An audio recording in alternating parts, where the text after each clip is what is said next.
بسم اللہ الرحمن الرحیم عن ابی ہریرہ قال سمعت النبی صلی اللہ علیہ وآلہ وسلم یقول، حضرت ابو ہریرہ رضی اللہ تعالیٰ عنہ سے روایت ہے کہ نبی پاک صلی اللہ علیہ وآلہ وسلم کو میں نے فرماتے ہوئے سنا، من حج للہ فلم یرفث ولم یفسق رجع کیوم ولدتہ امہ،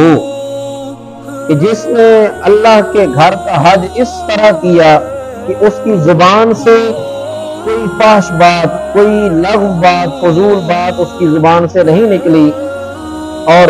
اس سے کوئی گناہ سرزد نہیں ہوا، تو وہ ایسے لوٹے گا گناہوں سے پاک ہو کر جس طرح اس کی ماں نے اسے پیدا کیا تھا۔ یعنی جس طرح آدمی پیدا ہوتا ہے اور گناہوں سے پاک ہوتا ہے، اس طرح جب آدمی حج مبرور کرتا ہے، گناہوں سے پاک حج کرتا ہے، ہر وہ بات جس پہ اللہ اور اس کے رسول صلی اللہ علیہ وسلم کی ناراضگی ہوتی ہے، ان چیزوں سے ہٹ کر، ان سے پاک ہو کر جو آدمی اللہ کے گھر کا حج کرتا ہے، اللہ تعالیٰ اسے اس طرح گناہوں سے پاک کر دیتا ہے جس طرح وہ آج ہی پیدا ہوا ہے۔ اس لیے اللہ رب العالمین سے دعا ہے اللہ تعالیٰ ہمیں حج مبرور کرنے کی توفیق عطا فرمائے۔